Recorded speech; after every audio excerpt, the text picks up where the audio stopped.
So today we will be starting with our new portion or new module, that is slabs. We have till now covered the beam module, and from beam we will be moving on to the slab. Why slab? Because by going through the load transfer phenomenon, we always know that the load will be acting basically on the slabs and beams, and then we'll be transferring that loads to columns. So we'll now move on to the slab portion. Now basically the slab portion is very important in the design of any RCC structure. So how the slabs are classified and what are the methods or steps that we will be following as per our IS 456-2000 will be seen in this lecture. So the first thing that we will be looking is the different types of slabs. So it is basically a theory portion that can be asked in your GTO examination, that write and sketch or explain with a proper sketch different types of slabs. So we'll be moving forward. The first category that we need to look upon is one-way slab. Okay? Now basically what do we mean by one-way slab? So as per our technical terms, one way means in one direction. Now what actually does it means about the directional method? So here you need to look upon two things, that is slabs which are supported on two portions or two opposite sides, that basically is termed as a simply supported slab. Yeah? So basically a simply supported slab can be considered it to be either a one-way slab or the next category that we'll be looking upon. And basically you need to see that the slabs of which the ratio of length to the width, clear? So length to width means in the is a particular direction. If we talk about two directions, that is x direction and y direction, then it can be taken as the ratio of Lx by Ly or Ly by Lx. But it should be mentioned that it is larger than or about to 2. That means greater than or equal to 2. That will be looking upon later on. And this will be a figure for a one-way slab. Here you can see that the beam portions, or you can see the beams are placed in unidirection, that is only in one direction, either in x-axis or y-axis, and the columns are placed at four corners. So if you come across something like this, that are beam placed parallelly throughout the section, then it is called as a one-way slab. Yeah. Now moving on to the next topic is two-way slab. Now what do you mean by basically a two-way slab? So two-way slab, here the aspect ratio, or we can say the slabs of which ratio of length to width is less than 2. Clear? So if the ratio comes out to be less than 2, we need to design as per a two-way slab, and if the ratio comes out to be greater than or equal to 2, we will be designing is as per our one-way slab. So in graphical terms or graphical representation, the basic difference here is the beam portion are applicable in both directions, or beams are provided in both directions, that is in x-axis and y-axis. In both the axes our beam sections are being provided, whereas in one-way beams or one-way slabs, it was the beams are provided in unidirections only, that is either on x-axis or either on y-axis. But as per our, or as far as our slab portion or design of slab is concerned, beams are just a reference point of view. The main designing will be pertaining to the steel content, that will be seen later on. Clear? So the third category is flat slabs, and flat slabs are generally in the recent scenarios are being used in abundance. Means wherever we see the modern scenarios or modern constructions, we will be seeing flat slab with a pre-stressed unit. Clear? So now what is basically a flat slab? The conventional slab and flat slab. The basic difference between these two is that in conventional slab we come across various beams, either in x-axis or in y-axis, in between two columns. Clear? Whereas in a flat slab, the entire slab portion is resting upon columns. There are no beam across any slab portion. As you can see in the figure, these are the four columns, and the entire slab portion is resting upon this or columns. Clear? There are no provision of beams in this. These are basically provided where the span is to be increased, or the depth of the depth of the slab is to be reduced. Clear? So you can see in this cross-sectional figure that the slab is totally resting on the columns without any support of beams. And the fourth category that you need to remember is grid and waffle slab. Now, as the name suggests, grid, that means combination of something, and waffle, that means it depends upon the shape. So as you can see here, it is a combination of beams. So if in this cross section you can see that if a plenty of beams are be provided between two consecutive columns or in a span or through the slab portion, then it is termed as a waffle or a grid slab. In our study or in our syllabus, we will be covering only the first two topics, that is the one-way slab and two-way slab. The remaining portions will be covering on in the later semesters. So moving forward, we will be looking towards the first topic, that is one-way slab. And before that, we will be seeing what the deflection criteria are pertaining to one-way slab. So in this figure, as you can see that here the two directions are being considered as LB and LA. It can be taken as LX or LY2. The main beams are being provided in this region. As you can see, these are our main beams that will be provided in the unidirection. And you can see here that bending. A bending is generated only in one direction. Bending is not created or not generated in both the directions, and since the bending is not generated in both directions, the steel bars are to be provided only in one direction. And keep in mind, many of the students are doing this mistake again and again. Steel bars are being provided in one section. That means the steel bars that carry or transfer our main moment, that are only to be provided in one direction. It is not that we are only providing steel bars in one section. Yeah? Steel bars or actual steel bars will be in both the directions, x-axis as well as y-axis. But the steel bar that carries and transfers the moment, that will be provided only in one direction, and we will be calling that term as main reinforcement. So the bars that will be carrying our moment and will be transferring our moment will be terming or will be naming it to be our main reinforcements. Clear from now onwards. So speaking to that, it can be said that main reinforcements are provided only in one direction. As you can see here, these are the main reinforcements that are being provided. It has been provided only in one direction, and to study that, here you can see that we always take cross section of it or cross section of this slab, and then we'll be studying the detailed analysis of the slab portion.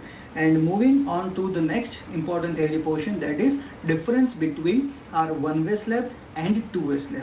It is generally been asked in our GTO examination of either a 3-marker question or a 5-marker question, that what is the basic difference between one-way slab and two-way slab. And you also need to understand this concept while solving the numerical part, because in general cases it will be only asked as design a slab. It won't be specified as design a one-way slab or design a two-way slab in most of the cases. So you need to understand practically as well as examination point of view that what are the basic differences between a one-way slab and a two-way slab. So moving forward, these are the basic differences that we'll be going through in detail. The left hand side table is for one-way slab and the right hand side table is for two-way slab. First thing that you need to know is the aspect ratio, that is Ly by Lx should be greater than or equal to 2. Clear? The aspect ratio, that means the ratio of the span or the span ratio should be greater than or equal to 2, then and then we can provide a one-way slab. If the span ratio or the aspect ratio is less than 2, we always have to provide a two-way slab. Now what is the basic difference between one-way slab and two-way slab, or why we say it to be a one-way slab and it to be a two-way slab? Just by seeing through the section or seeing through the slab, the main difference is the main reinforcements. In one-way slab, main reinforcements are provided only in one direction, either it can be of X or Y, and in two-way slab, main reinforcements are provided in both the directions. Clear? So in this case, this is the first thing that we need to identify while solving a numerical, is the aspect ratio. The second thing, the second difference is that bending will be generated only in X direction in the case of one-way slab, whereas bending will be generated in both the directions in the case of two-way slab. And next thing, as I have already discussed it, that main steel is provided only in one direction and main steel is provided in both directions in the case of two-way slab. And this is the important thing, that the third point we are discussing is the distribution steel. As I said it earlier, that steel content actually is being provided in both the directions, that is x-axis as well as y-axis. But in the case of one-way slab, our main reinforcement will be provided in one axis, whereas in the perpendicular axis there has to be provided some steel content to counteract or to balance the placement of the main reinforcements. So to proper place our main reinforcements, we need to provide a steel bar in the perpendicular axis as well, and these are called distribution steel. Clear? So distribution steel will only be applicable or will be provided in the case of one-way slab. In the case of two-way slab, distribution steel will not come into picture. So as we can see in third case, that distribution steel is provided in the case of one-way slab, and in the case of two-way slab, distribution steel is not being provided. And the final thing is that the depth required to construct, that means the depth of slab is less, whereas in two-way slab the depth required is more. So these were the basic differences between a one-way slab and two-way slab. Moving forward, the purpose of distribution steel. This is also being asked in a 3-marker question, that what is the basic purpose of providing distribution steel. This can also be asked in your external viva examination too, that why do we provide distribution steel. So for that, there are basically 3 reasons. The first reason already discussed it, and it is that to distribute the concentrated load coming on the slab. Yeah? To distribute the load equally or concentrically to the main reinforcements. The main reinforcements and the distribution steel will be perpendicular to each other. So distribution steel helps in properly transferring the loads from one bar or to other reinforcements. And the second thing is to protect against shrinkage and temperature stresses. Keep in mind, the purpose of main reinforcement, that are the main steel bars, the purpose of that is to withstand the bending moment. That is the major criteria as per our design is concerned. So the whole and soul of the transfer phenomenon will be dependent upon the main reinforcements. But to resist the external or extra effects such as temperature stresses, or you can say shrinkage effects, so for that, or to liberate that, to eliminate that, we need to provide distribution steel. So this is our secondary purpose, and the third purpose is to keep the main steel in proper position, as I have discussed. Clear? So these are the basic purposes of why do we provide our distribution steel. And moving forward, we will be looking upon the steps to design slab. Clear? These are the steps to be designed or to be considered while designing a slab, and from the next lecture onwards we will be going through the basic detailing or the basic designing of a slab. Now keep in mind, these questions are being asked in G2 examination for 14 marks. So a whole section can be asked for 14 marks in the topic, that is slabs. So it is the most important part as per our RCC portion is concerned. So the first thing that you need to find and that you need to remember is the steps that are involved in this calculation. So we'll be looking forward to that. The first thing, if it is asked in question to design a slab, if it is already asking question that design a one-way slab or two-way slab, then it is of no concern. But if it is simply said or simply asked design a slab, then the first step will always to find the aspect ratio. Clear? As we have already discussed, aspect ratio can be of 2 cases. The first case will be Ly by Lx greater than or equal to 2, and if Ly by Lx is greater than or equal to 2, then the slab is to be designed as one-way slab. Clear? And the second thing will be the ratio, aspect ratio Ly by Lx less than 2. If the ratio Ly by Lx comes out to be less than 2, the slab is to be designed as a two-way slab. Now we'll be going through in detail about what dimensions are to be considered. That means what should be my Ly and what should be my Lx. So Ly, as you all know, L stands for length. So Ly, that means length in y-axis, and Lx, that means length in x-axis. But for simplicity, we will be considering that Ly will be equal to r longer span.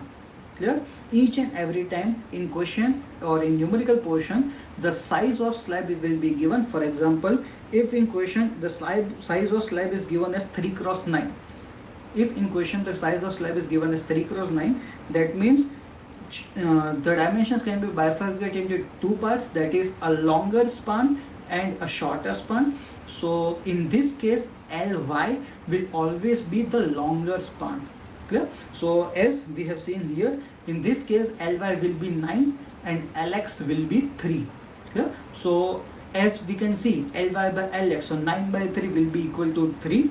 So for this type of beam, we'll be designing it to be a one-way slab. So the first thing in each and every scenario will be to find the type of slab to be designed. Now moving forward, after defining the type of slab to be designed, the next thing that we need to find for particularly a one-way slab, we will be seeing two-way slabs later on. Now we'll be focusing on design of one-way slab. The second thing that we need to find is the effective depth. Clear? So as we all know that our design portion is divided into two parts. We have already seen in the beam portion that each and every design is divided into two parts, that the first thing is dimensioning and the second thing is detailing. So the first thing will always be to find the dimensions, and the second thing will be to find the detailing, that means the steel content.